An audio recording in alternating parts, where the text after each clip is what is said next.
it. It won't be easy. It won't be, I would say this, we will have that open fairly soon. What's your backup plan if there's no deal opens? You don't need a backup plan. So following up on our last video where we discussed the negotiations breaking down in Pakistan, we are once again watching an Iranian government that cannot produce a coherent message about anything. This has been a repeated trend where the IRGC and state media will come out and say one thing, and then the political bureaucrats and diplomats from the government say something completely opposite.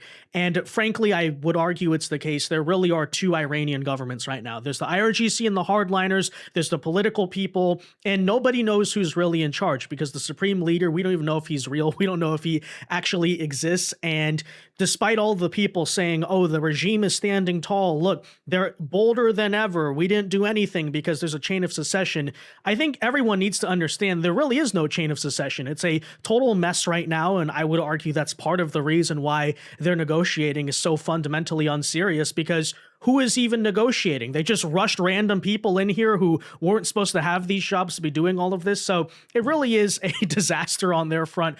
I have argued I am not super confident in being able to reach a negotiated settlement, a signed peace treaty or deal in this conflict. Rather, what we ought to do is just basically starve Iran's capacity to fight or blockade the Strait of Hormuz. And it appears that is exactly what is happening today because, ladies and gentlemen, just hours after J.D. Vance had departed from Pakistan, we have President Trump now threatening on Truth Social a naval blockade of Iran in a very similar fashion to Venezuela. And if you remember, this was the beginning of what ultimately brought about the toppling of Maduro, right? Effectively starved their oil industry. And then after that, you know that severely weakens the political capital for a government to even hold itself together, right? There's a reason why basically everyone who remained in Maduro's government was ready to get that guy out of there. They betrayed him. And at the same time, you really have to think, if you're Iran, I'm not sure why they never considered this possibility, but if you want to harass the Strait of Hormuz, if you want to charge tolls, if you want to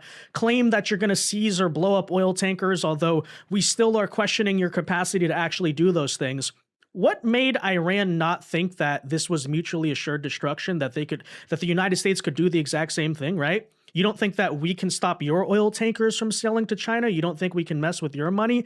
There's a lot that needs to be discussed here. And then on the flip side, apparently Iran's foreign ministry is producing a very different message than the one we read from the IRGC in the last video, because they're saying, guys, don't worry, diplomacy's not over. We were never going to reach an agreement in a single day. We still want to talk with the United States. And then the IRGC is basically just pushing for war. So that said, again, there is still time in this ceasefire to see where peace talks ultimately go. I'm not going to rule it off as being over, but looking at this response and looking at the fact that both sides of their own government are not even in alignment here, I do cast some doubts and raise some serious questions about the actual seriousness of the Iranian regime itself and whether it's possible to negotiate with people who don't know what they're doing. That said, we'll talk today about all of this. First, though, do us a favor. If you enjoy our content, make sure you hit that like button down below. Subscribe to the channel if you are new. That's the best way to support our work, and it also ensures that you can stay up to date with all of the latest news and coverage. And that said, so to briefly recap the Iranian statement that was released in the last video, here's what they said, quote, "The American enemy, which is vile, wicked, and dishonest, attempted to achieve on the negotiating table what it could not achieve through war. Iran has decided to reject these terms and continue the sacred defense of its fatherland by any means necessary." So you can definitely tell they're doing the radical jihadi style rhetoric, the American enemy, they're wicked, they're vile. And then on the flip side, right? So that's the IRGC wing of the government. Here's the way the political side of the government, however, is talking about it, right? Iran's foreign ministry says it is natural not to reach an agreement in a single meeting, right? Basically saying that we still want to have diplomacy. So, you know, Fars News, the state media of Iran, citing an unnamed official, you know, and we've kind of established this. This is a country, this is a regime, this is a state media that loves to run its mouth. They talk a lot of crap. A lot of stupid leftists and Iran propagandists in the West believe their words and then notice how their own words don't even align, right? But apparently the state media says, until the U.S. agrees to a reasonable deal, there will be no change in the situation of the Strait of Hormuz. Well, as we've talked about all day, I'm not sure if Iran's position in the Strait of Hormuz is actually real, right?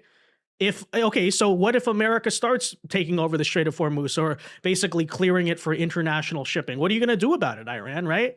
They're kind of ambiguous on that question, but nonetheless, Iran's spokesman offered a more measured take here, saying that the two sides actually agreed on some points, with Hormuz being the main obstacle, so that part is true.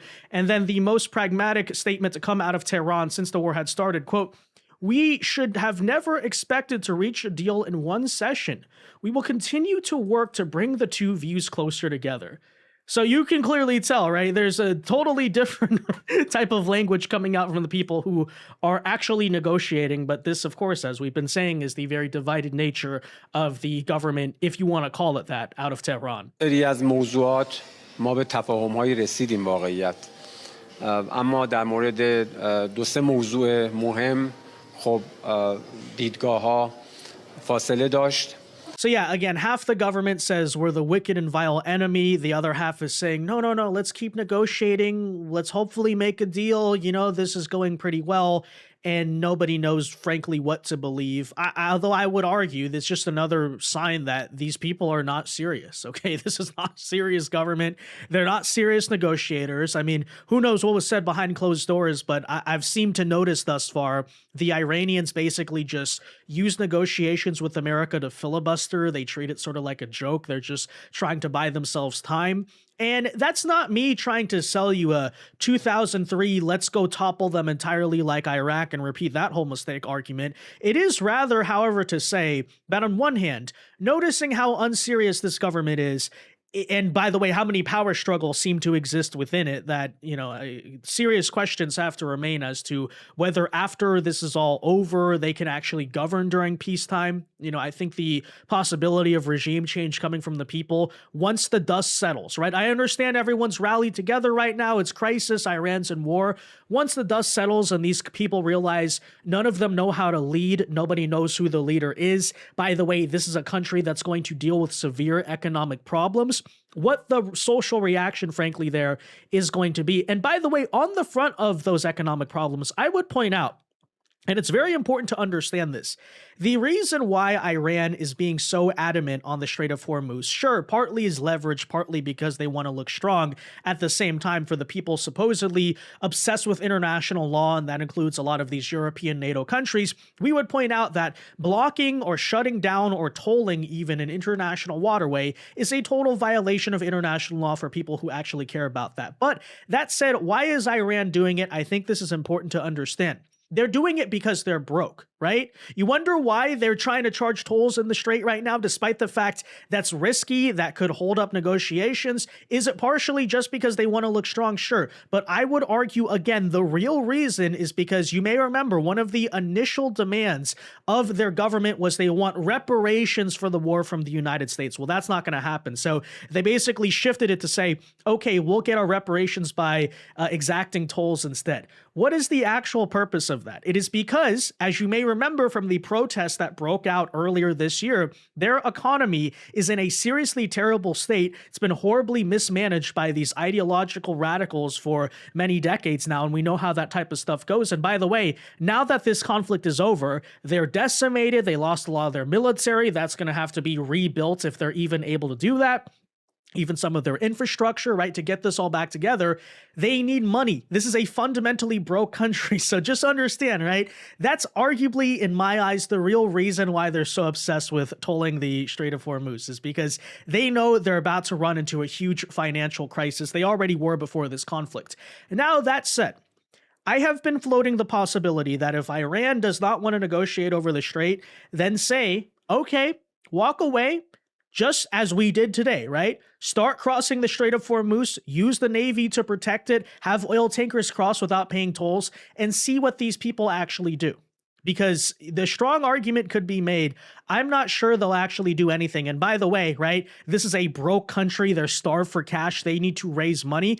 Okay, Well, if they're going to harass still the Strait of Hormuz, guess who can also do that? America. Do you think Iran's economy can survive their own oil tankers that they're selling oil to China and that's their lifeline, right, to make money? Do you think Iran can afford to be losing that as well, right, if this becomes a mutually assured destruction scenario? Obviously, the answer there is absolutely no, which brings me back to my point once again that I don't think Iran's position in the Strait of Hormuz is as strong as they portray or as the many people seem to think it is. I'm not sure that their control over the strait is even necessarily real to begin with, but even to the extent which it is, how vulnerable that can actually be. And we'll bring you some of the reasons why. As one example today, we covered earlier the U.S. naval ships that were crossing the strait, right? So the IRGC came out and said that any military vessel attempting to cross the Strait of Hormuz will be, quote, dealt with severely. They're claiming that only civilian ships are allowed under certain conditions, those conditions, of course, being, paying tolls and dealing with Iran's total violations of international law. They're further denying U.S. claims that 2 American vessels had transited the strait earlier today, and these people run their mouth a lot. But notice how, okay, you can come out and make all the threats you want. Were they actually dealt with severely?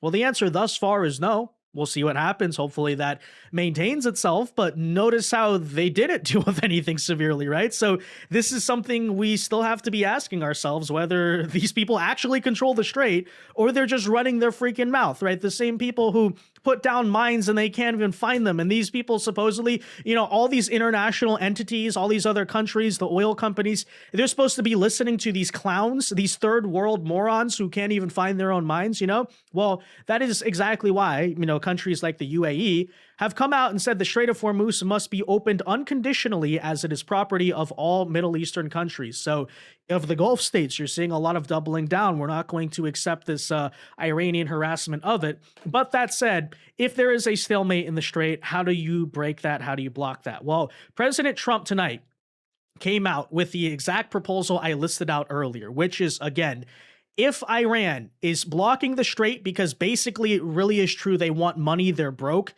and we're refusing to do that, what we could also do is say, okay, you block our oil tankers, we're going to block yours. What's Iran going to do then? I mean, I guess they could try to retaliate. They could try to start blowing up the half the Middle East again.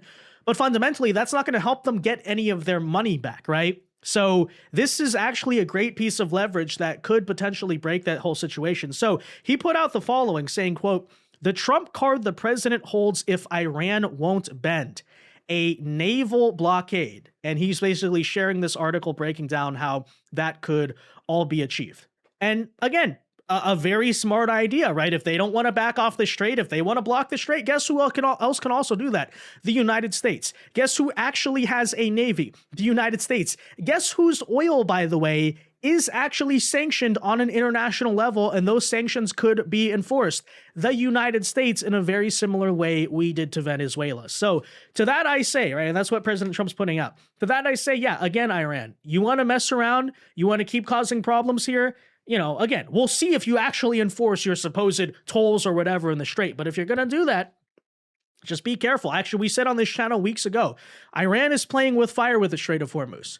Because at a certain point, when the U.S. decides it wants to exercise that leverage, not only can we do a lot of what's been suggested, right? Bomb Kharg Island, invade Kharg Island, seize the interior coastline of Iran so that way they can no longer harass the strait or anything. Those are all options. But the option I said weeks ago was that also, if they're going to mess with oil, we could also mess with their oil, right? Start seizing it the way we did of Venezuela. Heck, if you're scared of Iranian missiles, you can even wait until those ships leave the, territorial waters of the Persian Gulf to a certain extent and still do that. But guess what?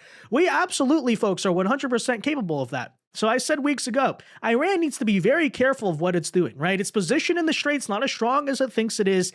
And yes, if they want to cause problems, there's a lot of ways we could hit back at Iran that, frankly, we haven't done thus far, I would guess for the purposes of leverage. And this is a prime example. So that is what Trump is further threatening if Iran refuses to bend here. And, certainly another option that needs to be considered. And by the way, you know what can happen right behind that naval blockade? Oil tankers going through the Strait of Hormuz that are not paying your stupid tolls, right? So, something to keep an eye on. A humiliation. That would be a humiliation for sure, you can almost say, of this regime. But all right, that said, guys, we'll keep you posted as we learn more. For now, let me know your thoughts. Be sure to leave a like on this video, subscribe to the channel if you are new. Until next time, God bless and peace.